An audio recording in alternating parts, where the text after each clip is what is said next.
സഹോദരങ്ങളെ, അള്ളാന്റെ ഹബീബിന്റെ ജന്മദിനത്തില് അനിസ്ലാമിക പേക്കൂത്തുകൾ നടത്തിയിട്ട് വലിയ വലിയ വാഹനങ്ങൾ വിളിച്ചിട്ട് അതിൽ വലിയ വലിയ ബോക്സുകൾ കെട്ടിപ്പൊക്കിയിട്ട് അള്ളാഹുവിന്റെ ഹബീബിന്റെ പേരില് അപദാനങ്ങൾ പറയുന്നതിന് പകരം അള്ളാന്റെ റസൂല് നിരോധിച്ച സംഗീതങ്ങൾ പറഞ്ഞുകൊണ്ട് പാട്ട് പാടിക്കൊണ്ട് സിനിമാ പാട്ടുകൾ പാടിക്കൊണ്ട് പള്ളിയുടെ മുറ്റത്തുകൂടി പോകുമ്പോ അള്ളാന്റെ പള്ളിയുടെ മിനാരത്തിൽ നിന്ന് ലുഹറിന്റെ ബാങ്ക് കേൾക്കുമ്പോൾ ഈ വാഹനത്തിന്റെ അനൗൺസ്മെന്റ് നിർത്തുന്നില്ല. എന്നിട്ട് പള്ളിയുടെ മുറ്റത്തുകൂടി പോയാൽ ഇറങ്ങി നിസ്കരിക്കില്ല. വൈകുന്നേരം ഒരു പടുകൂറ്റൻ റാലി സംഘടിപ്പിച്ചിട്ടുണ്ട്. എന്നിട്ട് അതിൽ മുദ്രാവാക്യം മുഴക്കുന്നുണ്ട്, തലമുറ തലമുറ കൈമാറി കെടാറ് ഞങ്ങൾ സൂക്ഷിക്കുമെന്ന്. എന്നിട്ട് പ്രിയപ്പെട്ടവരെ, വലിയ സമ്മേളനം വെച്ചു. ആ സമ്മേളനത്തില് ഏതെങ്കിലും ഒരാളെ കൊണ്ടുവന്നൊരു പ്രതിനിധിയെ കൊണ്ടുവന്ന് പ്രസംഗിപ്പിച്ചു.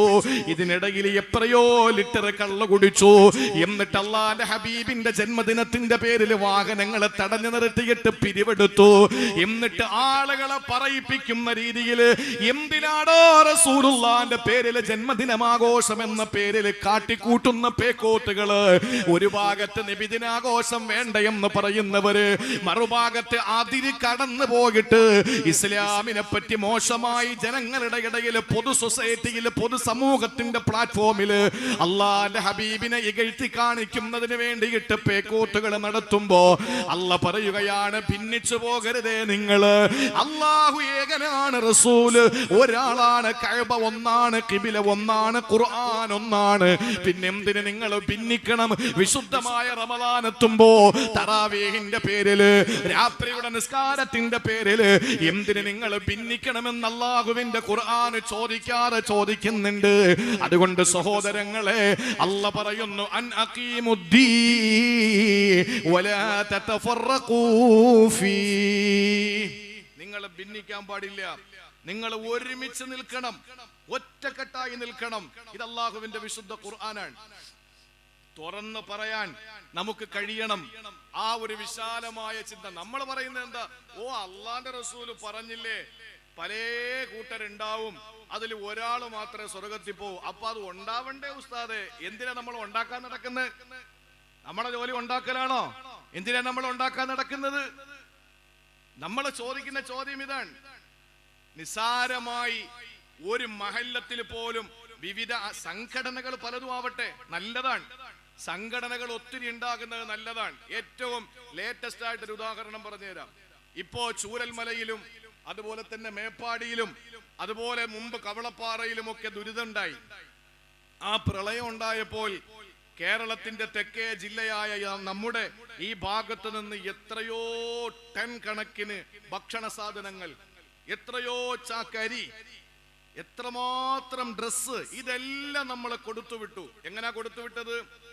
കണിയാപുരത്ത് ഒരു ഷോപ്പിൽ വന്നിട്ട് SYSന്റെ പ്രവർത്തകർ ചോദിക്കുന്നു, ഞങ്ങൾ ആ ദുരിത മേഖലയിലേക്ക് പോവാണ്, നിങ്ങൾ തരണം. അങ്ങനെ ആ കടയിൽ നിന്ന് ആവശ്യമുള്ള സാധനം കൊടുത്തു. അവര് നേരെ വാഹനം നേരെ ആ ദുരിത മേഖലകളിലേക്ക് വിട്ടു. പിറ്റെന്നും SYSന്റെ പ്രവർത്തകര് ചെന്നാൽ അവര് ചോദിക്കും, നിങ്ങളല്ലേ ഇന്നലെ വന്നത്, നിങ്ങൾക്ക് ഇന്നലെ ഞങ്ങൾ തന്നില്ലേ, പിന്നെ ഇന്നും എന്തിനാ വരുന്നത് എന്ന് ചോദിക്കൂലേ? അതേസമയം പിറ്റെന്ന് SKSSFന്റെ പ്രവർത്തകര് ചെന്നു. അവര് ചെന്നപ്പോൾ അവര് ചോദിച്ചൊരു ചോദ്യമുണ്ട്, നിങ്ങൾ SYSന്റെ പ്രവർത്തകർ വന്നപ്പോ കൊടുത്തല്ലോ, നമ്മളും ആ ദുരിത മേഖലയിൽ സഹായം എത്തിക്കാൻ ഉദ്ദേശിച്ചിരിക്കുന്നു, തരണം. അവര് എത്ര തോതിലാണോ ഇന്നലെ കൊടുത്തത് അതേ തോതിൽ ഇന്നും നിങ്ങൾക്ക് സഹായം തരും. പിറ്റേ ദിവസം വന്നു ജമാഅത്തെ ഇസ്ലാമിയുടെ പ്രവർത്തകർ, പിന്നെ വന്നു മുജാഹിദിന്റെ പ്രവർത്തകർ, പിന്നെ വന്നു മറ്റു പാർട്ടിയുടെ പ്രവർത്തകർ. ഇങ്ങനെ സംഘടനകൾ വ്യത്യാസപ്പെടുന്നതനുസരിച്ച് ആളുകൾ സഹായിച്ചു. ദുരിതാശ്വാസ മേഖലകളിൽ ദുരന്തത്തിന്റെ ഇരകളായിരിക്കുന്ന അഭയാർത്ഥി ക്യാമ്പുകളിൽ കഴിയുന്ന ആളുകൾക്ക് ധാരാളം സാധനങ്ങൾ കിട്ടി. സംഘടനകൾ കൊണ്ട് നേട്ടമുണ്ടോ ഇല്ലേ? ചിന്തിച്ചു നോക്ക്. നേട്ടമുണ്ട്. ഇങ്ങനെയുള്ള മാനുഷിക വിഷയങ്ങളിൽ ഏതെങ്കിലും നിലയിൽ ഉപകാരപ്രദമാകുന്നതിനപ്പുറത്ത് പള്ളികൾ അടച്ചിടപ്പെടുകയും നമസ്കാരത്തിന് പോലും തുറന്നു കൊടുക്കാതിരിക്കുകയും മാത്രമല്ല, പരിശുദ്ധമായ റബീഉൽ അവ്വലിന്റെയും റമളാൻ മാസത്തിന്റെയും പേരിൽ അങ്ങോട്ടും ഇങ്ങോട്ടും വാദപ്രതിവാദങ്ങൾ നടത്തിയിട്ട് ഈ സമുദായത്തിൽ അനൈക്യമുണ്ടാക്കുന്നവർ വിശുദ്ധ ഖുർആനിന്റെ സൂറത്തു ശൂറായിലെ 13-ാമത്തെ സൂക്തത്തിന്റെ വിരുദ്ധരാണ്. യാതൊരു സംശയവും അക്കാര്യത്തിൽ വേണ്ട. ദീൻ മുറുകെ പിടിച്ചോ, നിങ്ങൾ അതിൽ ഒരിക്കലും ഭിന്നിച്ചു പോകരുത്. വിശുദ്ധ ഖുർആൻ സ്പഷ്ടമായിട്ട് പറഞ്ഞ കാര്യമല്ലേ. അതുകൊണ്ട് സംഘടനകളാകാം, സംഘടനകൾ വേണമെന്നാണ്. എത്ര സംഘടനകൾ ഉണ്ടാവോ അത്രയും സംഘടനകൾ ഉണ്ടാകണം. ഈ സംഘടനകളിൽ ഒന്നിലില്ലാത്ത കുറെ ആളുകൾ ഉണ്ടായി അല്ലേ? ഒരു സംഘടന ഇല്ലാത്ത നിഷ്പക്ഷരായ കുറെ ആളുകളുണ്ട്, അവർക്കും ഒരു സംഘടനയുണ്ട്. ഇപ്പോ സംഘടനകളിൽ ഇല്ലാത്ത ആളുകളുടെ കൂട്ടം അതും ഒരു സംഘടനയായി മാറുന്നു. ആയിക്കോട്ടെ, പക്ഷേ ഞാൻ എൻ്റെ പ്രിയപ്പെട്ട സഹോദരങ്ങളോട് പറയുന്നു, ഇതെല്ലാം നന്മയ്ക്ക് വേണ്ടിയാകണം. ഇല്ലെങ്കിൽ അള്ളാഹുവിന്റെ വിശുദ്ധമായ ദീൻ ഒരുമിച്ച് നിന്നാലേ കാര്യങ്ങൾ നടക്കൂ. സഹോദരിമാരുടെ പ്രത്യേകമായി അവർക്ക് മാത്രം കാറ്റഗറൈസ് ചെയ്യപ്പെട്ടിട്ടുള്ള ഒരു കാര്യമുണ്ട്, ഈ തലയിലെ പേൻ നോക്കുക എന്ന് പറയുന്ന ഒരു സംഗതി. പുരുഷന്മാരാരും അങ്ങനെ പേൻ കോതാറില്ല. പുരുഷന്മാരാരെങ്കിലും ഈ തലയിലോ ദാടിയിലോ ഒക്കെ പേൻ ചീർപ്പ് കൊണ്ട് ഇങ്ങനെ പേൻ നോക്കുന്ന സംവിധാനം ഉണ്ടാ ഉണ്ടാ ഉണ്ടാ നിങ്ങൾ പോതോ? പുരുഷന്മാര് പൊതുവെ കുറവാ. സ്ത്രീകളുടെ ഒരു പ്രത്യേകതയിൽ പെട്ടതാണ് അല്ലേ? അവർക്കാണ് വീട്ടിൽ എന്താണ് പേൻ ചീർപ്പ് വാങ്ങുക. ഒരു വിരൽ കൊണ്ട് നിങ്ങൾക്ക് തലയിൽ നിന്ന് പേൻ എടുക്കാൻ കഴിയുമോ? നിസ്സാരമായ തലയിൽ, നിങ്ങളുടെ തലയിൽ ഓടുന്ന ഒരു പേൻ, അതിനെ ഒരു വിരൽ കൊണ്ട് നിങ്ങൾക്ക് എടുക്കാൻ പറ്റുമോ? പറ്റില്ല. ഒറ്റയ്ക്ക് നിന്നാൽ ഒരു കാര്യവും നടക്കൂല എന്നാണ്. നിസ്സാരമായ തലയിൽ പേൻ കോതുന്ന വിഷയത്തിൽ പോലും മുറ്റമടിക്കാൻ വേണ്ടി പുറത്തിറങ്ങി ഒരു ഈർക്കിലെടുത്തിട്ട് നിങ്ങൾ മുറ്റമടിക്കാൻ നോക്കിയാൽ ഒരിക്കലും മുറ്റമടിക്കാൻ കഴിയില്ല. പല ഈർക്കിലുകൾ ചേർത്ത് വെക്കുമ്പോഴാണ് ചൂലാവുക. മനോഹരമായി നമ്മളൊക്കെ ആഘോഷങ്ങൾക്ക് വേണ്ടി കുട്ടികളോടൊത്ത് ആസ്വദിക്കാൻ വേണ്ടിയിട്ട് നമ്മൾ പോകാറുള്ള ടൂറിസ്റ്റ് കേന്ദ്രങ്ങൾ, കാട്ടിലോട്ടൊക്കെ പോകാൻ വലിയ ഇഷ്ടമാണ് ആളുകൾക്ക്. അങ്ങനെ കാട്ടിലേക്ക് പോകുമ്പോ ഒരു മരം മാത്രം നിന്നാൽ അതിനെന്തെങ്കിലും സൗന്ദര്യമുണ്ടോ? ഇല്ല. കുറെ മരങ്ങൾ കൂടി ഒരുമിച്ച് കൂടുമ്പോഴാണ് കാടാകുന്നത്. അപ്പോഴാണ് അതിന് സൗന്ദര്യം ഉണ്ടാവുന്നത്. ഒരുമിച്ച് നിൽക്കണം, അല്ലാതെ ഭിന്നിച്ച് നിൽക്കാൻ പാടില്ല. അള്ളാഹുവിന്റെ ഖുർആൻ പറഞ്ഞത് വലാ തതഫറഖൂ ഫീ, നിങ്ങൾ ഒരിക്കലും നിങ്ങൾ പരസ്പരം പോരടിച്ച് നിങ്ങൾ തമ്മിൽ ഭിന്നിച്ചുകൊണ്ട് ഒരിക്കലും ദീനിൽ നിന്ന് പുറത്തേക്ക് പോകരുത് എന്ന് അള്ളാഹുവിന്റെ വിശുദ്ധ ഖുർആൻ. ഒന്ന്, സമയം അതിക്രമിക്കുകയാണ്. ഇനി രണ്ടാമതായിട്ട് നമ്മൾ പഠിക്കാനുള്ളത്, വിശുദ്ധ ഖുർആന് രണ്ടാമതായി പരിചയപ്പെടുത്തുന്നത്, അള്ളാഹുവിന്റെ ഖുർആന് 4 സ്ഥലങ്ങളിലാണ് അൻ അഖീമു നിങ്ങൾ നിലനിർത്തണമെന്ന് പരിചയപ്പെടുത്തുന്നത്. അതിൽ ഒന്ന് നമ്മുടെ ഖുർആന് പരിചയപ്പെടുത്തിയത് ദീനിനെ നിങ്ങൾ നിലനിർത്തണമെന്നാണ്. ഇനി രണ്ടാമതായിട്ട് അല്ലാഹു പറഞ്ഞതെന്തെന്നറിയോ? അഖീമുസ്സലാ, നിങ്ങൾ നമസ്കാരം നിലനിർത്തണമെന്നാണ്. രണ്ടാമതായി അല്ലാഹു പരിചയപ്പെടുത്തുന്നത് നമസ്കാരം നിലനിർത്തുന്ന വിഷയത്തെ പറ്റിയാണ്. ആരാണ് പ്രിയപ്പെട്ടവരെ നമസ്കാരത്തിന് പ്രാധാന്യം കൊടുത്തിട്ടുള്ളത്? ആരാണ് നമസ്കാരത്തിന് പ്രാമുഖ്യം കൊടുക്കുന്നത്? അല്ലാഹു വിശുദ്ധ ഖുർആനിലൂടെ പരിചയപ്പെടുത്തുന്നത് പല ഭാഗങ്ങളിൽ നമുക്ക് കാണാൻ കഴിയുന്നു. അഖീമുസ്സലാ, നിങ്ങൾ നമസ്കാരം നിലനിർത്തണേ, നിങ്ങൾ നമസ്കാരം നിലനിർത്തണേ. എന്റെ സഹോദരങ്ങളെ, നമസ്കാരം നിലനിർത്തണമെന്ന് പറഞ്ഞുകൊണ്ട് വിശുദ്ധ ഖുർആൻ രണ്ടാമതായി സമൂഹത്തോട് നിങ്ങൾ കൈവിട്ട് കളയരുത്, നിങ്ങൾ ചേർത്ത് നിർത്തണം, നിങ്ങൾ മുറുകെ പിടിക്കണമെന്ന് പരിചയപ്പെടുത്തുമ്പോ ആരാണ് നമസ്കാരത്തിന് പ്രയോറിറ്റി കൊടുക്കുന്നത്? ആരാണ് നമസ്കാരത്തിന് പ്രാധാന്യം കൊടുക്കുന്നത്? ജുമഅയ്ക്ക് പോലും മുസ്ലിം സ്ട്രീറ്റുകളിൽ, മുസ്ലിം ഭൂരിപക്ഷ പ്രദേശങ്ങളിൽ ജുമഅയ്ക്ക് പോലും കയറാറില്ല വരാതിരിക്കുന്ന ചെറുപ്പക്കാര് നമ്മൾ കോവിഡിന് ശേഷം കണ്ടിട്ടുണ്ട്. അവർക്ക് നമസ്കാരത്തിനോട് പ്രതിബദ്ധതയില്ല, അവര് നമസ്കാരത്തിന് പ്രയോറിറ്റി കൊടുക്കുന്നില്ല, അവര് നമസ്കാരത്തിന് പ്രാധാന്യം കൊടുക്കുന്നില്ല.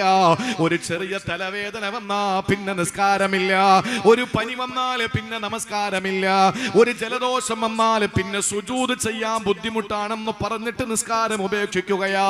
ചോദിക്കട്ടെ, മഹാനായ സയ്യിദുനാ ഉമർ ഇബ്നുൽ ഖത്താബ് റളിയല്ലാഹു തആല അൻഹു അറിയുമല്ലോ, അല്ലാഹുവിന്റെ പ്രിയപ്പെട്ട പ്രവാചകൻ ഇമാമത്ത് നിന്ന മിഹ്റാബ്, അതിനുശേഷം അബൂബക്കർ സിദ്ദീഖ് റളിയല്ലാഹു തആല അൻഹു നേതൃത്വം നൽകിയ മുസല്ല, ആ മുസല്ലയിൽ ആ മിഹ്റാബിൽ മഹാനായ ഉമർ ഇബ്നുൽ ഖത്താബ് റളിയല്ലാഹു തആല അൻഹു ഇമാമത്ത് നൽകാൻ ഒരു സുബഹിന് കടന്നു വരുമ്പോ നബവി പട്ടണത്തിന്റെ സുന്ദരമായ മസ്ജിദുൻ നബവി എന്ന റസൂലുള്ളാഹിന്റെ പള്ളിക്കകത്ത് മഹാനായ ഖത്താബിന്റെ മകൻ ഉമർ തങ്ങൾ കടന്നു വരികയാ.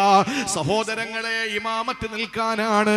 അങ്ങനെ സൊഫിലേക്ക് കയറി നിൽക്കുന്ന അവിടുത്തെ മാമൂമീങ്ങളുടെ ഇടയിലൂടെ ഉമർ ഇബ്നുൽ ഖത്താബ് റളിയല്ലാഹു അൻഹു മുസല്ലയിലേക്ക് പ്രവേശിക്കുകയാ. ഇന്നത്തെ പോലെ ഹാലജന്റെ ലൈറ്റോ സംവിധാനങ്ങളോ ഇല്ലാത്ത മസ്ജിദുൻ നബവിയാണല്ലോ. ആ കർട്ടൻ ഇട്ടിരിക്കുന്നതിന്റെ പിന്നിൽ ഒളിച്ചു നിന്നു ആരെന്നറിയോ? അബൂ ലുഅ്ലുഅ എന്ന് പറയുന്നയാള് ഈ കർട്ടന്റെ പിന്നിൽ ഒളിച്ചു നിൽക്കുകയായിരുന്നു. കയ്യിലോ മൂർച്ചയുള്ള ഇരുതല മൂർച്ചയുള്ള കത്തിയായിരുന്നു. ഇരുളിന്റെ ശക്തികൾക്ക് ഒളിച്ചു നിന്നല്ലാതെ ഒരാളെ നേരിടാൻ കഴിയില്ല. തന്റെ ഇടത്തോടെ മുന്നിലേക്ക് വന്ന് ഞാൻ നിന്നെ പ്രതിരോധിക്കുന്നു എന്ന് പറയാ ഇരുളിന്റെ ജാരസന്തതികൾക്ക് എപ്പോഴും ഭയമാണല്ലോ. ഉമർ റളിയല്ലാഹു തആല അൻഹുവിനെ കൊല്ലാൻ വേണ്ടിയിട്ട് കർട്ടന്റെ പിന്നിൽ ഒളിച്ചു നിൽക്കുന്ന ശത്രുവിന്റെ കയ്യിൽ ഇരുതല മൂർച്ചയുള്ള കത്തിയാണ്. മഹാനായ ഉമർ തങ്ങൾ പരിശുദ്ധമായ മുസല്ലയിൽ നിന്നുകൊണ്ട് ഇമാമത്ത് നിൽക്കുന്നതിന് മുമ്പ് മൗമൂമിങ്ങളുടെ സഫ് ശരിയാക്കുകയാണ്. ആ സമയത്ത് അതാ കരുതി കൂട്ടി വന്ന ശത്രു ഉമർ തങ്ങളുടെ അടിവയറ്റിലേക്ക് കത്തി കുത്തിക്കയറ്റുകയാ. ചോരയിൽ കുളിച്ച് മഹാനായ ഉമർ റളിയല്ലാഹു അൻഹു മുസല്ലയിൽ വീഴുകയാ. സഹോദരങ്ങളെ, മുസല്ലയിൽ കിടന്ന മഹാനായ ഉമറുൽ ഫാറൂഖ് റളിയല്ലാഹു അൻഹുവിന് ബോധം പോവുകയാണ്. പിന്നീട് ബോധം വന്നപ്പോൾ ഉമർ റളിയല്ലാഹു അൻഹു ചോദിച്ച ചോദ്യം എന്തെന്നറിയോ? ആരാണ് എന്നെ കുത്തിയത്? ഞാൻ അവനോട് പ്രതികാരം കാട്ടട്ടെ എന്നല്ല ഉമർ തങ്ങൾ പറഞ്ഞത്. ആരാ എന്നെ എടുത്തുകൊണ്ട് വീട്ടിലേക്ക് പോയത് എന്നല്ല ചോദിച്ചത്. ഉമർ റളിയല്ലാഹു അൻഹു ആദ്യമായി ചോദിച്ചത് എന്തെന്നറിയോ? നമസ്കാരത്തിന് നേതൃത്വം നൽകാനല്ലേ ഞാൻ വന്നത്? അപ്പോഴല്ലേ ഞാൻ കുത്തേറ്റ് വീണത്? ആ നമസ്കാരം നിങ്ങൾ എങ്ങനെയാ പൂർത്തിയാക്കിയത്? നമസ്കാരം നിങ്ങൾ എങ്ങനെയാണ് പൂർത്തിയാക്കിയത്? എന്റെ പ്രിയമുള്ള സഹോദരങ്ങളെ, ചിന്തിച്ചു നോക്ക്. ഒരു ആപത്ത് വന്നാൽ പിന്നെ നിസ്കാരമില്ല. ചോദിക്കട്ടെ, ചിന്തിക്കാൻ വേണ്ടി മാത്രം ഞാൻ എന്നെ കേൾക്കുന്ന പെങ്ങന്മാരോട് ചോദിക്കുകയാ. 18, 19, 20, 21 വയസ്സായി. അവസാനം എന്റെ പ്രിയപ്പെട്ട മാതാവും പിതാവും എനിക്ക് വേണ്ടി ഒരു മാരനെ തേടി ഇറങ്ങിയിട്ടുണ്ട്. ജീവിതത്തിന്റെ മംഗല്യഭാഗ്യത്തിനു വേണ്ടിയിട്ട് എന്റെ ഭർത്താവായി കടന്നു വരുന്ന ആ ചെറുപ്പക്കാരനെ കണ്ടെത്താൻ വേണ്ടി വാപ്പപ്പെടാ പാടുപെടുകയാ. എനിക്ക് കല്യാണം ശരിയാകുന്നില്ല. കണിയാപുരത്തന്നെ കേൾക്കുന്ന ഓരോ പെങ്ങളുടെ ഹൃദയത്തിലേക്ക് തുളച്ച് കയറട്ടെ ഈ ചോദ്യം. പ്രിയപ്പെട്ടവരെ, ജീവിതത്തിൽ ഒരു മാരനെ തന്റെ ജീവിതത്തിലേക്ക് സ്വീകരിക്കാൻ ആ പെണ്ണിന്റെ മനസ്സും ശരീരവും പാകപ്പെടുമ്പോൾ, ഒരു മാരനെ കിട്ടാതെ വിഷമിക്കുന്ന കുടുംബത്തിന്റെ പ്രിയപ്പെട്ട ആ പ്രിയപ്പെട്ട മകള് വിഷമിച്ചുകൊണ്ട് ഒരുപാട് സുന്നത്ത് നിസ്കരിച്ചു, ഒരുപാട് നമസ്കരിച്ചു. അള്ളാഹുവിന്റെ മുന്നിൽ കരങ്ങൾ നീട്ടി പൊട്ടിക്കരഞ്ഞ് ദുആ ചെയ്തു. സുന്നത്ത് നോമ്പ് പിടിച്ചു, നേർച്ചകൾ നേർന്നു, പള്ളിയിലെ സംഭാവന കൊടുത്തു, അറബി കോളേജിന് ഹദിയ കൊടുത്തു, എല്ലാവർക്കും ആഹാരം വാങ്ങിക്കൊടുത്തു. ഒരേ ഒരു ആഗ്രഹമാണ്, ആ പെണ്ണിന് കല്യാണം ശരിയാകണം. അവസാനം എവിടെ നിന്നോ അല്ലാഹ് നിശ്ചയിച്ച ഒരു മാരനതാ കടന്നു വന്നു. കല്യാണ ഡേറ്റ് എത്തി. എല്ലാവരെയും കല്യാണം വിളിച്ചു. ഇന്നലെ വരെയും സുന്നത്ത് നമസ്കാരം നിർവഹിച്ചുകൊണ്ട് അള്ളാഹു തനിക്കൊരു മാരനെ തരട്ടെ എന്ന് ദുആ ചെയ്ത പുതിയ പെണ്ണ് കതിർ മണ്ഡപത്തില്, കല്യാണ മണ്ഡപത്തില് അണിഞ്ഞൊരുങ്ങിയിരിക്കുന്ന പുതുപെണ്ണിനോട് ഞാൻ ചോദിക്കുകയാ, കല്യാണത്തിന്റെ അന്ന് ളുഹർ നിസ്കരിക്കുന്ന ഏത് പെണ്ണാ ഉള്ളത്? ഏത് പെണ്ണാ ഉള്ളത്? കല്യാണത്തിന്റെ അന്ന് ളുഹർ നിസ്കരിക്കുന്ന പുതിയ പെണ്ണുണ്ടെങ്കിൽ ആ പുതിയ ആപ്പിള സന്തോഷിച്ചോ? ഇവൾ അള്ളാഹുവിന്റെ തൗഫീക്ക് കൊണ്ട് മതബോധമുള്ള പെണ്ണാണ്. ഒരു പെണ്ണും അതിന് തയ്യാറാകുമെന്ന് എനിക്ക് തോന്നുന്നില്ല. ചിലപ്പോ ഉണ്ടായേക്കാം. അൽഹംദുലില്ലാ, ആ കുടുംബം രക്ഷപ്പെട്ടു. കല്യാണത്തിന്റെ അന്ന് ളുഹർ നിസ്കരിക്കുന്ന പെണ്ണ് ഉണ്ടോ? നിങ്ങൾ ചിന്തിച്ചു നോക്ക്. ചെക്കൻ നിസ്കരിക്കുന്നത് അവിടെ നിൽക്കട്ടെ, പെണ്ണിന്റെ വാപ്പ നിസ്കരിക്കുന്നത് അവിടെ നിൽക്കട്ടെ. ഇന്നലെ വരെയും സുന്നത്ത് നിസ്കരിച്ച് രാത്രിയിൽ എഴുന്നേറ്റിരുന്ന് തഹജ്ജുദ് നിസ്കരിച്ച് തസ്ബീഹുകൾ ഒത്തിരി ചൊല്ലി നേർച്ചകൾ ഒരുപാട് നേർന്ന് അവസാനം ഒരു കല്യാണം ശരിയായി. ആ കല്യാണത്തിന്റെ അന്ന് ളുഹർ നിസ്കരിക്കുന്ന ഏത് പെണ്ണാണുള്ളത്? 1/2 കിലോയും 3/4 കിലോയും പുട്ടി മുഖത്തിട്ട് കൊണ്ട് അണിഞ്ഞൊരുങ്ങി കല്യാണ മണ്ഡപത്തിൽ പോയിരിക്കുന്ന പെണ്ണ് പിന്നെ ഒളു ചെയ്യാൻ മെനക്കെടുവോ? ചിന്തിച്ചു നോക്ക്. ജീവിതത്തില് അള്ളാഹു നിനക്ക് തന്ന ഏറ്റവും വലിയ ഒരു മഹാഭാഗ്യത്തിന്റെ ദിവസം, നീ നിന്റെ സ്ത്രീത്വത്തെ തെളിയിക്കപ്പെടാൻ പോകുന്ന നിമിഷം, ആ ദിവസം ളുഹർ നിസ്കാരം ഉപേക്ഷിക്കുന്നു. നിങ്ങൾ ചിന്തിച്ചു നോക്കിയേ. അത് കഴിഞ്ഞ് കല്യാണം കഴിഞ്ഞ് എല്ലാവരോടും യാത്ര പറഞ്ഞ് ഭക്ഷണവും കഴിച്ചിട്ട് ഭർത്താവിന്റെ വീട്ടിൽ നിന്ന് വന്ന വാഹനത്തിൽ കയറിയിട്ട് ഭർത്താവിന്റെ വീട്ടിലേക്ക് പോകുന്ന പെണ്ണ് ചിലപ്പോൾ കുറച്ച് ദൂരമാകും, ചിലപ്പോൾ കുറച്ച് അടുത്താകും, ഏതോ ആയിക്കോട്ടെ, ആ വീട്ടിലേക്ക് കല്യാണത്തിന്റെ അന്ന് എത്തിച്ചേരുമ്പോ, ഞാൻ പറയുന്നത് ശരിയാണോ തെറ്റാണോ നിങ്ങൾ ചിന്തിച്ചാൽ മതി, ആ പുതിയാപ്പളയുടെ വീട്ടിലെത്തിയപ്പോൾ സമയം 4-5 മണിയായി. അതിനുശേഷം അപ്പുറത്തും ഇപ്പുറത്തുമുള്ള കുറെ ആളുകൾ വന്നു പുതിയ പെണ്ണിനെ കാണാൻ. ആ പെണ്ണിനെ കണ്ടു, അവളുടെ താലിയിൽ പിടിച്ചു നോക്കുന്നു, അവളുടെ സ്വർണത്തിൽ തൊട്ട് നോക്കുന്നു, അവളുടെ തുണിയിൽ പിടിച്ചു നോക്കുന്നു. അങ്ങനെയൊക്കെ പരിചയം പുതുക്കി അവസാനം പെണ്ണിന്റെ വീട്ടിൽ നിന്ന് അവളെ ക്ഷണിക്കാൻ വേണ്ടിയിട്ട് ആദ്യ രാത്രിയിൽ തന്റെ വീട്ടിലേക്ക് കൊണ്ടുവരാൻ വേണ്ടിയിട്ട് കുടുംബക്കാരൊക്കെ സമ്മാനവുമായിട്ടൊക്കെ വരുന്ന സമയമായി. ആ തിരക്കിനിടയിൽ എല്ലാ ആളുകളും ഭക്ഷണം കഴിക്കാൻ വേണ്ടിയിരിക്കുന്നു. ഇതിനിടയിൽ ആ പെണ്ണ് അസ്ർ നിസ്കരിച്ചിട്ടുണ്ടോ? ചിന്തിക്ക്. പുതിയാപ്പളയോടൊപ്പം വണ്ടി കയറിയിട്ട് തിരിച്ച് സ്വന്തം വസതിയിലേക്ക് വരുന്ന, മണിയറയിലേക്ക് മധുവിധുവാഘോഷത്തിന്റെ പരിശുദ്ധമായ നറുമണം വീശുന്ന ആദ്യ രാത്രിക്ക് വേണ്ടി തയ്യാറെടുക്കുന്ന ആ ദമ്പതിമാരുടെ പ്രിയപ്പെട്ട ഭാര്യ, ആ നവവധു വീട്ടിലേക്ക് വന്ന് ഒന്ന് ഉഷാറായി ഒന്ന് ഫ്രഷായി വരുമ്പോഴേക്കും ഇഷാഇന്റെ ബാങ്ക് കേൾക്കും. മഗ്രിബ് പെണ്ണ് നിസ്കരിച്ചോ? ചിന്തിച്ചു നോക്ക്. ഇഷ ചിലപ്പോ നിസ്കരിക്കുമായിരിക്കും. എന്നാൽ കല്യാണം കഴിഞ്ഞ് ഇന്നലകളിൽ ദുആ ചെയ്ത് അവസാനം ഒരു കല്യാണം കിട്ടി. ആ കല്യാണത്തിന്റെ അന്ന് പോലും നമസ്കാരം ഉപേക്ഷിക്കുന്ന പെണ്ണ്, അത് കഴിഞ്ഞിട്ട് 9 മാസം 10 ദിവസം പിന്നിടുമ്പോൾ ആ പെണ്ണ് ഒരു പക്ഷേ ഒരു ഉമ്മയാകുന്നു. ആ ഉമ്മയാകാൻ വേണ്ടിയിട്ട് കല്യാണത്തിന്റെ ആ ദിവസങ്ങൾ കഴിഞ്ഞ് മാസങ്ങൾ കഴിഞ്ഞ് താൻ പ്രഗ്നന്റ് ആണെന്ന് അറിഞ്ഞു കഴിഞ്ഞാൽ പിന്നെ ബെഡ് റെസ്റ്റിന്റെ പേരിൽ അവൾ നിസ്കാരം ഉപേക്ഷിക്കുന്നു. പിന്നെ ഡെലിവറിയുടെ പേരിൽ നിസ്കാരം അല്ലെങ്കിൽ തന്നെ ഇല്ലാത്തൊരവസ്ഥ. അത് കഴിഞ്ഞ് കുഞ്ഞിന്റെ പേരിൽ കുറെ മാസങ്ങളോളം നിസ്കാരം ഉപേക്ഷിക്കുന്നു. ആലോചിച്ചു നോക്കിയേ, ഒരു കാരണം കിട്ടാൻ വേണ്ടി കാത്തിരിക്കാൻ. ഞാൻ എവിടെയോ വായിച്ചതോർക്കുന്നു, പള്ളിയിൽ, ഏതോ ഒരു പള്ളിയിൽ അസമയത്ത് ഒരു മുഅദ്ദിൻ ബാങ്ക് കൊടുത്തു. കണിയാപുരത്തും ഈ പ്രദേശങ്ങളിലൊക്കെ സമയത്തല്ലാതെ ഒരു ബാങ്ക് കേട്ടാൽ നിങ്ങൾ എന്താ ചെയ്യാ? നിങ്ങൾ എന്ത് ചെയ്യും?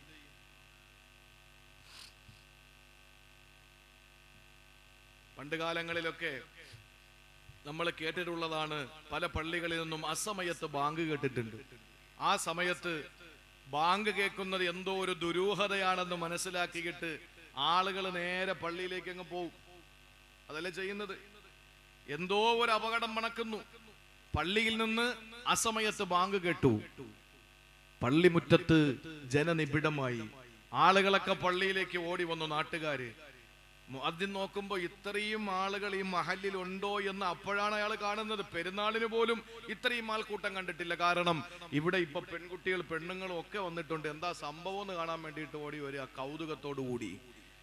മുഅദ്ദിൻ പള്ളിയുടെ അകത്ത് നിന്ന് ഇറങ്ങി വന്നിട്ട് ചോദിച്ചു എന്ന്, ഞാൻ എന്റെ ബാങ്ക് നിങ്ങൾ കേൾക്കുമോ എന്ന് ഞാൻ ഒന്ന് പരിശോധിച്ചതാ. സാധാരണ ഞാൻ ളുഹറിന് ബാങ്ക് കൊടുത്താൽ ഇവിടെ ആരും വരാറില്ല, അസറിന് കൊടുത്താലും വരാറില്ല, മഗ്രിബിന് കൊടുത്താലും വരാറില്ല. ഒരു വക്കത്തിന് ബാങ്ക് കൊടുത്താലും വരാം. സമയത്തുള്ള ഒരു ബാങ്കിന് ആള് വന്നിട്ടില്ല, അപ്പൊ അസമയത്ത് വിളിക്കാമെന്ന് കരുതി. അപ്പൊ നിങ്ങൾ എല്ലാവരും എത്തി. സമയത്ത് വിളിച്ചാൽ എത്താത്തവര് അസമയത്ത് വിളിച്ചാൽ എത്തിച്ചേരുന്ന ഒരു പ്രതീതിയാണ് നമ്മുടെ ഈ കാലഘട്ടം. ശരിയല്ലേ? ചിന്തിച്ചു നോക്കിയേ.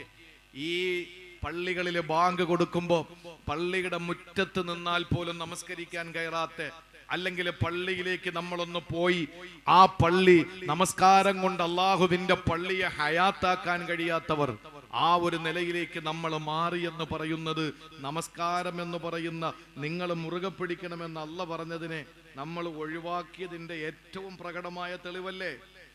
നിസാര കാരണം മതി. ജീവിതത്തിന്റെ പ്രതിസന്ധി ഘട്ടങ്ങളിൽ മദീനക്കാരനായ ഖുബൈബ് ബിൻ അദിൽ അൻസാരി റളിയല്ലാഹു തആല അൻഹു, ഇന്നും നിങ്ങൾക്ക് ഉംറയ്ക്ക് പോകുന്നവർക്കറിയാം, ഹജ്ജിന് പോകുന്നവർക്കറിയാം, പരിശുദ്ധമായ മക്കയിൽ നിന്ന് ഏതെങ്കിലും ഒരാൾക്ക് ഉംറ ചെയ്യണമെന്ന് ആഗ്രഹം വന്നാൽ തൊട്ടടുത്ത് ഏറ്റവും അടുത്തുള്ള മീഖാത്തിൽ പോയി ഇഹ്റാം കെട്ടി വരണമെന്നുള്ളതല്ലേ? ആ മക്കയിൽ ഏറ്റവും അടുത്ത് മീഖാത്തായി അറിയപ്പെടുന്നത് തൻഈം എന്ന് പറയുന്ന പ്രദേശമാണ്. അവിടെയാണ് മസ്ജിദ് ആയിഷ നിലനിൽക്കുന്നത്. ആയിഷ ബീവിയുടെ പേരിലൊരു പള്ളിയുണ്ട്. ഐഷാ പള്ളി എന്നൊക്കെ പെണ്ണുങ്ങൾ സാധാരണ പറയാറുള്ള പള്ളി. ആ പള്ളി നിൽക്കുന്നത് തൻഈം എന്ന് പറയുന്ന പ്രദേശത്താണ്. അവിടെ വെച്ചല്ലേ മദീനക്കാരനായ അൻസാരിയായ ഖുബൈബ് ബിൻ അദിൽ അൻസാരി റളിയല്ലാഹു തആല അൻഹുവിനെ തൂക്കിലേറ്റിയത്. ആ സമയത്ത് ഖുബൈബ് റളിയല്ലാഹു തആല അൻഹുവിനോട് മക്കക്കാർ ചോദിച്ചൊരു ചോദ്യമുണ്ട്, ഖുബൈബേ, നിനക്ക് എന്തെങ്കിലും അവസാനത്തെ ആഗ്രഹമുണ്ടോ? ആ സമയത്ത് ഖുബൈബ് ബിൻ അദിൽ റളിയല്ലാഹു തആല അൻഹു പറഞ്ഞു, എനിക്ക് അവസാനമായ ഒരു ആഗ്രഹമുണ്ട്. അത് മറ്റൊന്നുമല്ല, മദീനയിൽ പോയ എന്റെ കുടുംബത്തെ കാണണമെന്നല്ല, എന്റെ കച്ചവടത്തിന്റെ കണക്കെടുക്കണമെന്നല്ല, എനിക്ക് അവസാനമായ ഒരു ആഗ്രഹമുണ്ട്. അത് മറ്റൊന്നുമല്ല, എനിക്ക് 2 റക്അത്ത് നമസ്കരിക്കണമെന്ന. ജീവിതത്തിന്റെ പ്രതിസന്ധി ഘട്ടത്തില് ഒരു രോഗം വന്നപ്പോഴല്ല, തലവേദന വന്നപ്പോഴല്ല, ജീവിതത്തിന്റെ ഏറ്റവും വലിയ പ്രതിസന്ധിയുടെ സമയം എപ്പോഴാണ്?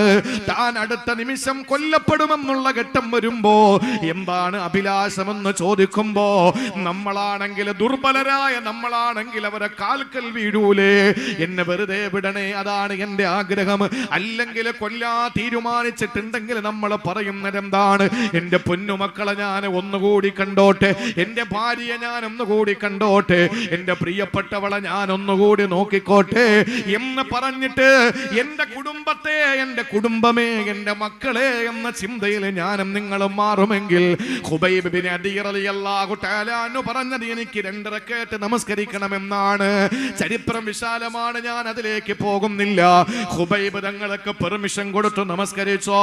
അങ്ങനെ ഖുബൈബ് റളിയല്ലാഹു അൻഹു നിസ്കരിക്കാൻ കൈകെട്ടുകയാണ്. ആ സമയത്ത് സുബ്ഹാനല്ലാഹ്, പെട്ടെന്ന് ഖുബൈബ് റളിയല്ലാഹു തആല അൻഹു സലാം വീട്ടുകയാ. നമസ്കാരത്തിൽ അനക്കമടങ്ങുക എന്ന ഫർള് എടുത്തു എന്ന് വരുത്തി തീർത്തിട്ട് പെട്ടെന്ന് ഖുബൈബ് റളിയല്ലാഹു അൻഹു സലാം വീട്ടുമ്പോ, സഹോദരങ്ങളെ, ഖുബൈബ് തങ്ങളെ കൊല്ലാൻ വേണ്ടിയിട്ട് തൂക്കിലേറ്റാൻ വേണ്ടി ശത്രുക്കൾ നിരനിരയായി നിൽക്കുകയാ. പക്ഷേ സലാം വീട്ടിയിട്ട് ഖുബൈബ് റളിയല്ലാഹു അൻഹു എഴുന്നേറ്റ് പറഞ്ഞൊരു വാക്കുണ്ട്. എന്താണെന്നറിയോ? മക്കക്കാരെ നോക്കിയിട്ട്, അവിടുത്തെ സവർണരെ നോക്കിയിട്ട്, അവിടുത്തെ ഫാസിസ്റ്റുകളെ നോക്കിയിട്ട് മദീനക്കാരനായ ഖുബൈബ് തങ്ങൾ പറഞ്ഞൊരു വാക്കുണ്ട്. എന്താണെന്നറിയോ? എനിക്ക് വലിയ സൂറത്തോതിയിട്ട് നിസ്കരിക്കണമെന്ന് ആഗ്രഹമുണ്ട്. സൂറത്തുൽ ബഖറയും ആലു ഇമ്രാനും ഒക്കെ ഓതിയിട്ട് ദീർഘനേരം നിസ്കരിക്കണമെന്ന കൊതിയുണ്ട്. കാരണം ഇനി നിസ്കരിക്കാൻ പറ്റില്ലല്ലോ, എനിക്കിന്ന് നിസ്കരിക്കാൻ കഴിയില്ലല്ലോ, ഇതെന്റെ അവസാനത്തെ നിസ്കാരമല്ലേ. പക്ഷെ ഞാൻ എന്തുകൊണ്ടാ പെട്ടെന്ന് സലാം വീട്ടിയതെന്നറിയോ? ചെറിയ സൂറത്തോതിയിട്ട് ഞാൻ സലാം വീട്ടാനുള്ള കാരണം എന്തെന്നറിയോ? നിങ്ങൾ കരുതും ഞാൻ നിസ്കാരം നീട്ടിക്കൊണ്ടുപോകുന്നത് പേടിച്ചിട്ടാണെന്ന്. ഇല്ലടാ, എനിക്ക് പേടിയില്ല, എനിക്ക് ഭയമില്ല, നിങ്ങൾ തൂക്കിക്കൊന്നോ എന്ന് പറഞ്ഞിട്ട് കഴുമരത്തിലേക്ക് കയറുന്നതിന് മുമ്പ് നമസ്കരിച്ച് ആണത്വത്തോടെ ശത്രുക്കളുടെ മുമ്പിലും നെഞ്ചുവിരിച്ച് തന്റെ ചങ്കൂറ്റം വെളിവാക്കിയ ധീരനായ സഹാബിയല്ലേ ഖുബൈബ് ബിൻ അദിയിൽ അൻസാരി റളിയല്ലാഹു അൻഹു. എന്റെ പ്രിയപ്പെട്ട സഹോദരങ്ങളെ, അവരെല്ലാ പ്രതിസന്ധികളിലെ നിസ്കാരം ഉപേക്ഷിച്ചവരല്ല. ആദർശപരമായിട്ട് നമുക്ക് വിയോജിപ്പുണ്ടെങ്കിൽ പോലും ജമാൽ അബ്ദുൽ നാസറിന്റെ പട്ടാളത്തിന്റെ ക്രൂരമായ തേർവാഴ്ചക്കെതിരെ പോരാടിയ സൈനബുൽ ഗസാലി എന്ന് പറയുന്ന വനിതയെ അറിയോ? നൂറുൽ ഹുദാ ഖുർആൻ അക്കാദമിയുടെ ഈ പരിപാടിയിൽ പങ്കെടുത്ത എന്നെ കേൾക്കുന്ന കണിയാപുരത്തുകാരികളായ സഹോദരിമാരെ, നിങ്ങളെ പോലെ ചോരയും നീരുമുള്ള വികാര വിചാരമുള്ള, നിങ്ങളെ പോലെ ദൗർബല്യമുള്ള ഒരു പെണ്ണായിരുന്നല്ല സൈനബുൽ ഗസാലി.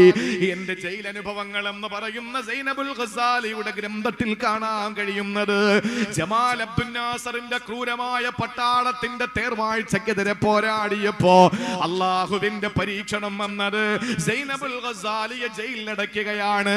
സൈനബുൽ ഗസാലിയെ ജയിലിലടയ്ക്കുക മാത്രമല്ല, ഒരു സെല്ലിനകത്ത് കൊണ്ട് അടയ്ക്കുകയാണത്രേ. എന്നിട്ട് ആഴ്ചകളോളം പട്ടിണിക്കിട്ട ഒരു നായ, പരിശീലിപ്പിക്കപ്പെട്ട നായ, ആഴ്ചകളോളം അതിന് ഭക്ഷണം കൊടുക്കാതെ പരിശീലിപ്പിക്കപ്പെട്ട നായയെ പട്ടിണിക്കിട്ടിട്ട് അവസാനം സൈനബുൽ ഗസാലി കിടക്കുന്ന സെല്ലിലേക്ക് തുറന്നു വിടുകയാണ്. സുബ്ഹാനല്ലാഹ്, സൈനബുൽ ഗസാലിയെ കടിച്ചു കീറുകയാ.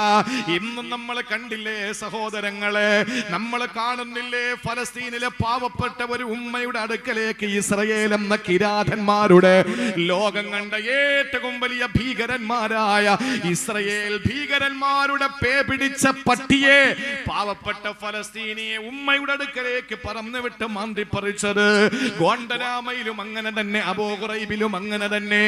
അതേ പ്രിയപ്പെട്ടവരെ, ജമാൽ അബ്ദുൽ നാസറിന്റെ പട്ടാളക്കാര് ഈ പട്ടിയെ അഴിച്ചുവിട്ടു സെല്ലിലേക്ക് അഴിച്ചുവിടുമ്പോ സൈനബുൽ ഗസാലിയെ കടിച്ചു കീറിയിട്ട് സൈനബുൽ ഗസാലിയുടെ ശരീരത്തിൽ നിന്ന് ചോര ചാലിട്ടൊഴുകുകയാ. അവര് മോഹാലസ്യപ്പെട്ടു, അവര് ബോധം കെട്ട് വീണു പോകുന്നു. ആ സമയത്ത് ബോധം എപ്പോഴോ തിരിച്ചെത്തുമ്പോ സൈനബുൽ ഗസാലി ചെയ്തതെന്തെന്നറിയോ? അവര് അനുഭവത്തിൽ പറയുന്നു, രണ്ട് കൈ ഒന്നുവെടുക്കാൻ വെള്ളമില്ലാത്തതിന്റെ പേരില് രണ്ട് കൈയും ചുമരിലേക്ക് അടിച്ചിട്ട് തയമ്മും ചെയ്തിട്ട് നിസ്കരിക്കുകയാ. എന്റെ പെങ്ങളെ, പ്രതിസന്ധി ഘട്ടങ്ങളില്, വിഷമഘട്ടങ്ങളിൽ അല്ലാഹു നമുക്ക് തന്ന നിസ്കാരത്തെയാ നമ്മൾ നിലനിർത്തേണ്ടത്. റസൂലുള്ളാഹിന് എന്ത് വിഷമം വന്നാലും പെട്ടെന്ന് ഒതുവെടുത്ത് നിസ്കരിക്കുമെന്ന് ഹുദൈഫത്തുൽ യമാൻ റളിയല്ലാഹു അൻഹു പഠിപ്പിക്കുകയാണ്. അതുകൊണ്ട് പ്രതിസന്ധികൾ വരുമ്പോഴാണ് നിസ്കരിക്കേണ്ടത്. നമ്മളോ പ്രതിസന്ധികൾ വന്നാൽ, കോവിഡ് വന്നാൽ പള്ളി അടച്ചു, എന്ത് തുറന്നാലും പള്ളി തുറക്കൂല. എല്ലാം തുറന്നിട്ടും പള്ളി അടഞ്ഞു തന്നെയാ കിടക്കുന്നത്. അള്ളാഹു നമുക്ക് ബോധം തരട്ടെ. ബഹുമാനപ്പെട്ട സയ്യിദ് പൂക്കോയ തങ്ങൾ, അള്ളാഹു ആഫിയത്തുള്ള ദീർഘായുസ് കൊടുക്കട്ടെ. ഇൻഷാ അല്ലാഹ് നമ്മുടെ ഈ സമാപന സമ്മേളനത്തിന്റെ ദുആക്ക് വേണ്ടിയിട്ട് ഇൻഷാ അല്ലാഹ് എത്തിച്ചേർന്നിട്ടുണ്ട്. പുറത്തു നിൽക്കുന്ന സഹോദരങ്ങളൊക്കെ ഈ അനുഗ്രഹീത സദസ്സിലേക്ക് കയറിയിരിക്കണം എന്ന് ഞാൻ അഭ്യർത്ഥിക്കുകയാണ്. ഇനി ഒരുപാട് സമയം നീട്ടിക്കൊണ്ടു പോകുന്നില്ല. ബഹുമാനപ്പെട്ട തങ്ങളവറുകളുടെ ആ നസീഹത്തും ദുആയും കൂടെ കഴിഞ്ഞിട്ടാണ് നമ്മുടെ പരിപാടി സമാപിക്കുക. അതുകൊണ്ട് ഞാൻ ശേഷിക്കുന്ന രണ്ട് കാര്യങ്ങൾ വളരെ കുറഞ്ഞ വാക്കിൽ ഇൻഷാ അല്ലാഹ് പറയാൻ ഉദ്ദേശിക്കുകയാണ്. അല്ലാഹു തൗഫീഖ് തരട്ടെ. തങ്ങളെ രണ്ട് കാര്യങ്ങൾ പറയാനല്ല, പെട്ടെന്ന് നിർത്താം.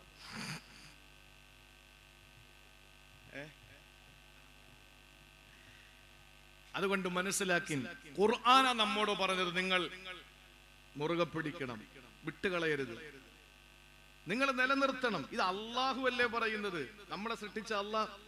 അതിൽ ഒന്ന് ദീൻ മുറുകെ പിടിക്കണം, രണ്ട് നിങ്ങൾ നിസ്കാരം നിലനിർത്തണം. ഇനി മൂന്ന് ഏതാണെന്നറിയോ? നമ്മുടെ ഈ ബോക്സ് ഒക്കെ പുറത്തോട്ടൊക്കെ ഉണ്ടാകും. മൂന്നാമത്തേത് കച്ചവടക്കാര് കേൾക്കേണ്ടതാണ്. അതാ ഞാൻ ചോദിച്ചത്, ബോക്സ് ഒക്കെ അങ്ങോട്ടുണ്ടോ എന്ന് ചോദിച്ചത്. കച്ചവടക്കാര് കേൾക്കേണ്ടതാണ്. മൂന്നാമതായി ഖുർആനിലൂടെ അഖീമു, നിങ്ങൾ നിലനിർത്തണം എന്ന് അള്ളാഹു പറഞ്ഞ മൂന്നാമത്തെ കാര്യം മറക്കരുത്. എല്ലാ കച്ചവടക്കാരുടെ ഭാര്യമാരും കേൾക്കണം. ഭർത്താക്കന്മാർ ഇന്ന് വന്നിട്ടില്ലെങ്കിൽ കൃത്യമായി രാത്രിയിൽ അവരോട് ഈ സന്ദേശം കൊടുത്തിട്ടേ നിങ്ങൾ ഉറങ്ങാവൂ. കാരണം നിങ്ങൾ കിടക്കുന്നത് തീക്കട്ടയുടെ അടുത്താണ് എന്നൊരു ബോധം ഉണ്ടാകണം. മൂന്നാമതായി ഖുർആൻ പറഞ്ഞത് സൂറത്തുർ റഹ്മാൻ അറൂസുൽ ഖുർആൻ, വിശുദ്ധ ഖുർആനിന്റെ പുതുമാരൻ എന്നറിയപ്പെടുന്ന സൂറത്തുർ റഹ്മാനിലൂടെ അല്ലാഹു തആല പരിചയപ്പെടുത്തുന്നതാണ്. മൂന്നാമതായിട്ട് അല്ലാഹു പറയുന്നത് നിങ്ങൾ നിലനിർത്തണമെന്ന് നാല് സ്ഥലങ്ങളിൽ അല്ലാഹു പറയുമ്പോ അതിൽ ഒന്നാമത്തേതും രണ്ടാമത്തേതും നമ്മൾ പറഞ്ഞു. മൂന്നേതെന്നറിയോ? വഅഖീമുൽ വസ്ന ബിൽ ഖിസ്തി വലാ തുഖ്സിറുൽ മീസാൻ. അല്ലാഹു പറയുകയാണ് വഅഖീമുൽ വസ്ന ബിൽ ഖിസ്തി വലാ തുഖ്സിറുൽ മീസാൻ. നിങ്ങൾ അളവിലും തൂക്കത്തിലും നിങ്ങൾ കുറവ് വരുത്തരുതേ. അളവിലും തൂക്കത്തിലും നിങ്ങൾ കുറവ് വരുത്തരുതേ. മദീനത്തുൻ നബവിയ സ്ഥിരമായിരുന്നപ്പോ മദീനത്തുൻ നബവിയിൽ അല്ലാഹുവിന്റെ ഹബീബ് കടന്നു പോകുന്നു. അവിടെ ഒരു കച്ചവടക്കാരൻ ഉണ്ടായിരുന്നു, പേര് അബൂ ജുഹൈന. അബൂ ജുഹൈന എന്ന കച്ചവടക്കാരൻ അയാളുടെ വീട്ടിലേക്ക് ചെല്ലുമ്പോൾ കാണുന്ന കാഴ്ച എന്തെന്നറിയോ? 2 തുലാസ് ഇരിക്കുന്നു.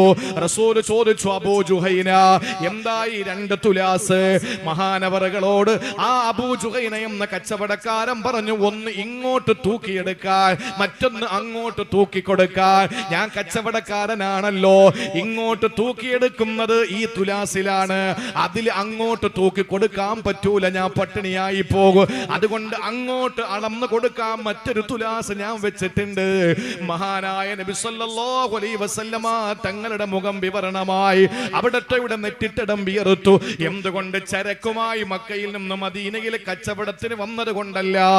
അവിടുന്ന് കടന്നു വന്നു ജിബ്രീൽ, റൂഹുൽ അമീൻ മലക്ക് ജിബ്രീൽ ഓടി വന്ന് അഷ്റഫുൽ ഖൽഖിന്റെ കാതിൽ ഓതി കൊടുക്കുന്നു, വൈലുൽ മുതഫ്ഫിഫീൻ.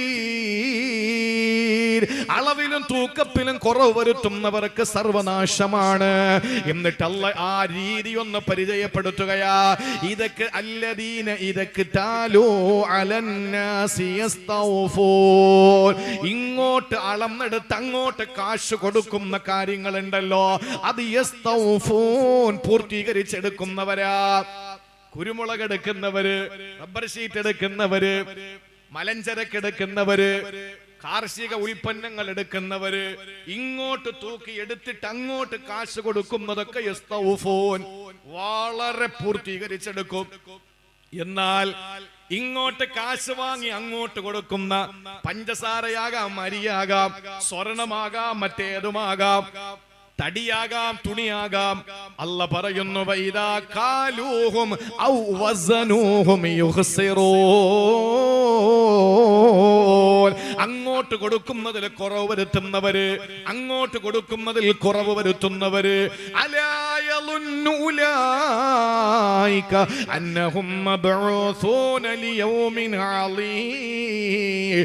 അല്ലാഹുവിന്റെ പരലോകം എന്ന കോടതി, വക്കീലുമാരില്ലാത്ത കോടതി.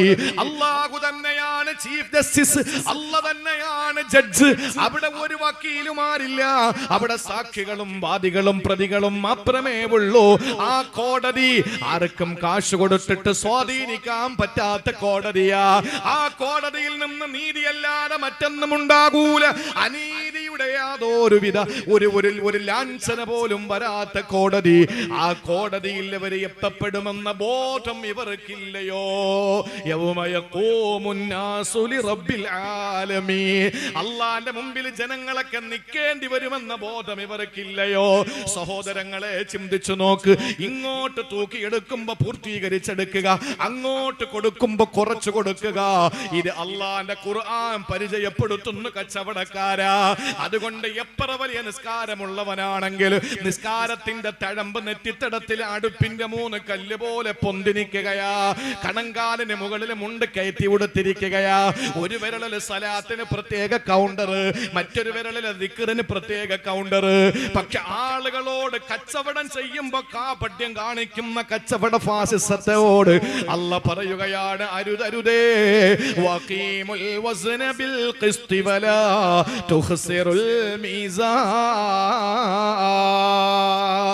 നിങ്ങൾ ഒരിക്കലും അളവിലും തൂക്കത്തിലും കുറവ് വരുത്തരുത്. ഇന്ന് നമ്മുടെ എന്തിനാണ് അങ്ങനെ ചെയ്യുന്നത്?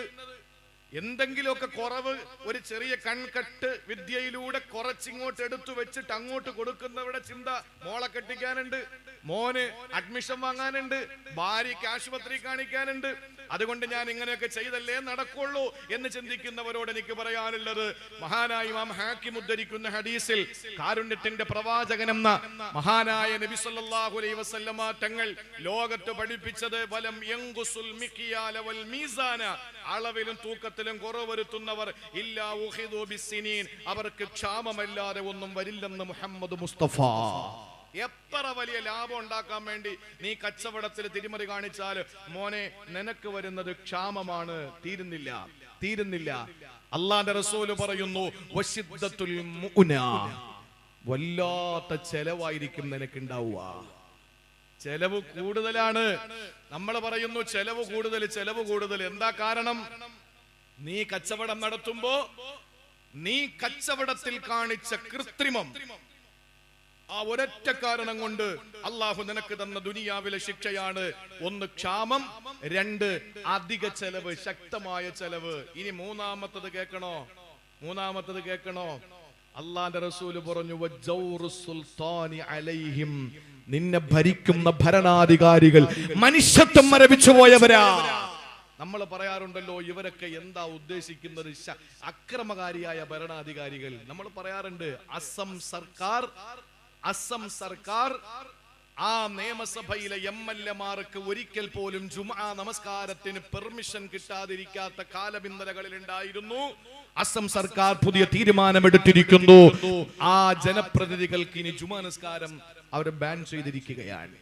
ആലോചിച്ചു നോക്കിയേ, കുടുംബത്തിൽപ്പെട്ട മകനോ വാപ്പയോ സഹോദരനോ ഒക്കെ ആയ ആളുകളെ വാഹനത്തിൽ കയറ്റിയിട്ട് കൊണ്ടുപോകുന്നു പൗരത്വം തെളിയിക്കാൻ കഴിയാത്തതിന്റെ പേരില്. കേരളത്തില്, ഇന്ത്യയില് ഏറ്റവും വലിയ ദുരന്തത്തിന് ഏതാനും ദിവസങ്ങളായി നമ്മൾ സാക്ഷി നിന്നുകൊണ്ടിരിക്കുന്നു.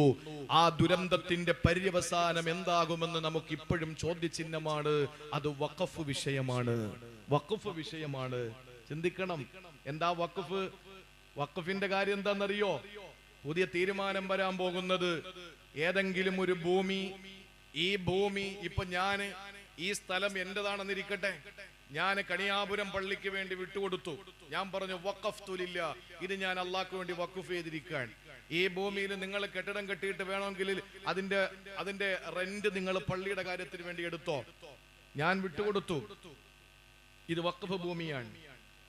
ഇപ്പൊ പറയുന്നു പതിറ്റാണ്ടുകളും നൂറ്റാണ്ടുകളുമായി ഈ രാജ്യത്ത് വഖഫ് സ്വത്തുക്കൾ കോടാനുകോടി രൂപയുടെ വഖഫ് സ്വത്തുകൾ, അതിന് ആധാരം വാമൊഴിയായിട്ട് പറ്റില്ല, അതിന് പ്രമാണം വേണം, ആധാരം വേണമെന്ന് പറയുന്നു. എങ്ങനെയാണ്? വർഷങ്ങൾക്കും നൂറ്റാണ്ടുകൾക്കും മുമ്പ് വഖഫ് ഭൂമി വഖഫ് ചെയ്ത ആളുകളുടെ ആധാരം എടുക്കുന്നത് എങ്ങനെയാണ്? അങ്ങനെ എത്തിക്കഴിഞ്ഞാൽ തർക്കഭൂമിയായി മാറുന്നു. ആ തർക്കഭൂമി വന്നു കഴിഞ്ഞാൽ പിന്നീട് ഉണ്ടാകുന്നത് കേന്ദ്ര സർക്കാർ നിയമിക്കുന്ന ഓരോ ജില്ലാ കളക്ടർമാരുടെ ഉത്തരവാദിത്വത്തിന് കീഴിലാകും. പിന്നെ ഇവിടെ ഈ ഭൂമി എന്ത് ചെയ്യണമെന്ന് തിരുവനന്തപുരം ജില്ലാ കളക്ടർ തീരുമാനിക്കണം.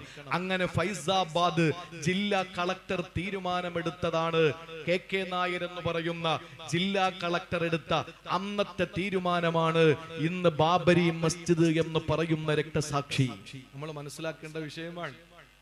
രണ്ടാമത്തെ കാര്യം, അത് കഴിഞ്ഞാലോ ഈ വഖഫ് ബോർഡിൽ ഇവിടെ അന്യാധീനപ്പെട്ട് പോകാതിരിക്കാൻ വഖഫ് സംവിധാനങ്ങൾ കൊണ്ടുവരണമെന്ന, വഖഫ് ഭൂമി ആരെങ്കിലും വ്യക്തിപരമായി ആസ്വദിക്കുന്നുണ്ടെങ്കിൽ പിടിച്ചെടുക്കണമെന്നതിന് വേണ്ടി കിട്ടാ വഖഫ് ബോർഡ്, ആ വഖഫ് ബോർഡിൽ അമുസ്ലിമീങ്ങളെ വെക്കണമെന്ന് പറയുന്നു. നിങ്ങൾ ആലോചിച്ച് നോക്കൂ, ഇങ്ങനെ തുടങ്ങി ഓരോ കാര്യങ്ങൾ മാറി ഓരോ അപ്പം ഇങ്ങനെ ചുട്ടെടുത്തുകൊണ്ടിരിക്കുമ്പോ നമ്മൾ ചിന്തിക്കുന്നത് ഇവരൊക്കെ മനുഷ്യരാണോ എന്ന്. അവരെല്ലാം മനുഷ്യരല്ലാതെ പോയത് നമ്മളാണ്. കാരണം അഷ്റഫുൽ ഖൽഖ് പറഞ്ഞു വജൗറു സുൽത്താനി അലൈഹിം, നിന്നെ ഭരിക്കുന്നത് അക്രമകാരികളാകും. കാരണം നീ നിന്റെ നാട്ടില് അളവിലും തൂക്കത്തിലും കുറവ് വരുത്തുന്ന സംവിധാനം. വ്യക്തമായി നമ്മൾ മനസ്സിലാക്കേണ്ട കാര്യമാണ്. അല്ലാഹുവിന്റെ റസൂൽ പറഞ്ഞല്ലോ മാ തഫിഫ ഖൗമുൻ കൈലൻ വലാ ബഖിസു മീസാനൻ ഇല്ലാ മനഅഹുമുല്ലാഹുൽ ഖത്റാ. അളവിലും തൂക്കത്തിലും കുറവ് വരുത്തുന്ന ഒരു നാട്ടില് അല്ലാഹു റബ്ബുൽ ഇസ്സത്ത് മഴ നിഷേധിക്കുമെന്ന് മുഹമ്മദ് മുസ്തഫ. ഇബ്നു അബ്ബാസ് റളിയല്ലാഹു അൻഹു റിപ്പോർട്ട് ചെയ്ത ഹദീസാണ്. സഹോദരങ്ങളെ, നിങ്ങൾ ചിന്തിക്കും അങ്ങനെയാണെങ്കിൽ മഴ നമുക്കില്ലേ? മഴ കൂടിപ്പോയതല്ലേ കവളപ്പാറ, മഴ കൂടിപ്പോയതല്ലേ ചൂരൽമല, മഴ കൂടിപ്പോയതല്ലേ പുത്തുമല, മഴ കൂടിപ്പോയതല്ലേ വെള്ളാറുമല, മഴ കൂടിപ്പോയതല്ലേ മേപ്പാടി. സഹോദരങ്ങളെ, ശരി തന്നെയാണ്. മഴ നിങ്ങൾക്ക് നിഷേധിക്കുമെന്ന് പറഞ്ഞതിലൂടെ മഴ പെയ്യില്ലെന്നല്ല. മഴ കൊണ്ടുണ്ടാകേണ്ട ഗുണങ്ങൾ നിങ്ങൾക്ക് കിട്ടൂല. മഴ കൊണ്ടുണ്ടാകേണ്ട ഗുണങ്ങൾ എന്താണ്? മഴ കൊണ്ട് ഈ നാട്ടിലെ സസ്യങ്ങൾ മുളയ്ക്കലാണ്. ഇന്ന് സസ്യങ്ങൾ മുളയ്ക്കാതെ വലിയ വലിയ വടവൃക്ഷങ്ങൾ മനുഷ്യന്റെ നേരെ വന്നിട്ട് വലിയ വലിയ ഭീമാകാരമായ പാറക്കൂട്ടങ്ങൾ ആ വെള്ളത്തിൽ ഒലിച്ചു വന്നിട്ട് മനുഷ്യൻ മരിച്ചു കൊണ്ടിരിക്കുന്നു. നൂറുകണക്കിന് മയ്യത്ത് വയനാട്ടിൽ ഇനിയും കിട്ടിയിട്ടില്ല. എന്റെ പ്രിയപ്പെട്ട സഹോദരങ്ങളെ, അതുകൊണ്ട് മൂന്നാമതായിട്ട് ഖുർആൻ പറഞ്ഞത്, നിങ്ങൾ അളവിലും തൂക്കത്തിലും നിങ്ങൾ കുറവ് വരുത്തരുത്. അങ്ങനെ കുറവ് വരുത്തി കഴിഞ്ഞാൽ നല്ലതുപോലെ മരിക്കാൻ നമുക്ക് പറ്റില്ല. സഹോദരങ്ങളെ, മാലിക് ഇബ്നു ദീനാർ റളിയല്ലാഹു അൻഹുവിന്റെ ചരിത്രം പറയുന്ന താരീഖിൽ കാണാം, അദ്ദേഹത്തിന്റെ അയൽവാസി ഇതാ മരണക്കിടക്കയിലാണ്. അദ്ദേഹത്തിന്റെ അയൽവാസി മരണക്കിടക്കയില് അദ്ദേഹത്തിന് കെലിമ പറയാൻ കഴിയുന്നില്ല. അദ്ദേഹം ഓടിച്ചെന്നു മാലിക് ഇബ്നു ദീനാർ തങ്ങൾ കെലിമ പറഞ്ഞു കൊടുത്തു. അദ്ദേഹം പറയുന്നില്ല. അദ്ദേഹം പറയുന്നു, എന്റെ മുന്നിൽ രണ്ട് വലിയ പർവ്വതം പോലെ കാണുകയാണ്. അത് തീനാളം കൊണ്ടുണ്ടാക്കിയതാണ്, അഗ്നിപർവ്വതമാണ് കാണുന്നത്. എന്നോട് പറയുന്നു ആ മല കയറാൻ. ആ സമയത്ത് അദ്ദേഹത്തിന് കെലിമ പറയാൻ കഴിയുന്നില്ല. അദ്ദേഹത്തിന്റെ തൊണ്ടയ്ക്ക് താഴെ ഇരുമ്പിന്റെ ആണി കൊണ്ട് കുത്തുന്ന വേദനയാണ്. സുബ്ഹാനല്ലാഹ്, ഈ മനുഷ്യന്റെ കച്ചവടത്തിലുണ്ടായ എന്തോ കുഴപ്പമാണെന്ന് ഭാര്യ പറഞ്ഞു. ആ സന്ദർഭത്തിൽ വിശദീകരണം ചോദിച്ചു, എന്താ നിങ്ങളുടെ ഭർത്താവിന്റെ പ്രത്യേകത? അളവിലും തൂക്കത്തിലും കുറവ് വരുത്തോ ഇല്ല, അക്രമം കാണിക്കുമോ ഇല്ല. പക്ഷെ എന്റെ ഭർത്താവ് ചെയ്യുന്നൊരു അശ്രദ്ധ, എന്റെ ഭർത്താവിന് അശ്രദ്ധയുണ്ട്. എന്താണെന്നറിയോ? ഒരാൾ എന്തെങ്കിലും ഒന്ന് തൂക്കി വാങ്ങാൻ വന്നാൽ ഒരു തട്ടിൽ തൂക്കി കൊടുത്താൽ ആ തട്ട് തുടച്ച് വൃത്തിയാക്കാതെ അതേ തട്ടിൽ അടുത്തയാളിന് തൂക്കി കൊടുക്കും. നേരത്തെ വാങ്ങിക്കൊണ്ടുപോയ ആളിന്റെ സാധനത്തിന്റെ പൊടിപടലങ്ങൾ ആ തട്ടിൽ കാണും. അത് തന്നെ അടുത്തയാൾക്ക് തൂക്കി കൊടുക്കും. എത്ര സിമ്പിൾ, നിസാരം. പക്ഷെ അയാൾക്ക് അല്ലാഹു കൊടുത്ത പരീക്ഷണമെന്ത്? മരിക്കുന്ന നേരത്തെ കെലിമ പറയാൻ കഴിയുന്നില്ല. പശ്ചാത്തപിച്ചു. നിസാരമാണെന്ന് കരുതരുത്. എവിടെയോ കണ്ടുപോയ ഒരു ചിത്രമുണ്ട്. ഒരു തുലാസ്, ഒരു ചെറിയ പീടിക. ആ പീടികയിൽ ഒരു പാവപ്പെട്ട സാത്വികനായ ഒരു കച്ചവടക്കാരൻ, അയാള് ചായപ്പൊടി തൂക്കിക്കൊടുക്കുന്ന ഒരു ചെറിയ കവറില്, ഒരു പേപ്പർ കവറില്. അയാൾ ആ തുലാസിന്റെ മറുതട്ടില് അതിന്റെ തൂക്കം അറിയിക്കുന്ന പടി വെച്ചിട്ടുണ്ട്. ആ ഇരുമ്പിന്റെ അടിയിൽ ആ ചായപ്പൊടി തൂക്കി കൊടുക്കുന്ന ആ ചായപ്പൊടി വെച്ച അതേ ആ കവറ്, പേപ്പർ കവർ അദ്ദേഹം അവിടെയും വെച്ചിരിക്കുന്നു. എന്താണ് ചോദിച്ചപ്പോ പറഞ്ഞത്? എന്നോട് ചായപ്പൊടി ചോദിച്ചവന് ഞാൻ ചായപ്പൊടി തൂക്കി കൊടുക്കുമ്പോ ആ ചായപ്പൊടി വെക്കുന്ന ആ പേപ്പർ കവറിന്റെ ഭാരം അത് കുറച്ചെങ്കിലും ചായപ്പൊടി കുറയ്ക്കുന്നുണ്ട്. അതുകൊണ്ട് ഞാൻ ഈ പടിയുടെ അടിയിൽ തത്തുല്യമായ ഒരു കവർ ഞാൻ വെച്ചു. അപ്പൊ കറക്റ്റ് ആയല്ലോ. ഇനി ഞാൻ അളന്നു കൊടുക്കുന്നത് നീതിയാണല്ലോ. എത്ര നല്ല മനുഷ്യനാണ്. കേട്ടോ എന്റെ പ്രിയപ്പെട്ട കച്ചവടക്കാരാ, ഒരു കച്ചവടക്കാരൻ അവന്റെ കച്ചവടത്തിൽ അളവിലും തൂക്കത്തിലും കുറവ് വരുത്തിയാൽ ആ നാട്ടിൽ അല്ലാഹു മഴ പോലും കൊടുക്കില്ല. അവന് കെലിമ പറയാൻ ബുദ്ധിമുട്ടാണ്. അവന് വലിയ ശക്തമായ ചെലവല്ല കൊടുക്കും. ക്ഷാമമല്ലാതെ മറ്റൊന്നും അവന് വരില്ല. എല്ലാത്തിനും അപ്പുറത്ത് നാട്ടിലെ ഭരിക്കുന്നവര് അക്രമകാരികളായി മാറിക്കൊണ്ടിരിക്കുമെന്ന് മഹാനായ നബി മുഹമ്മദ് മുസ്തഫ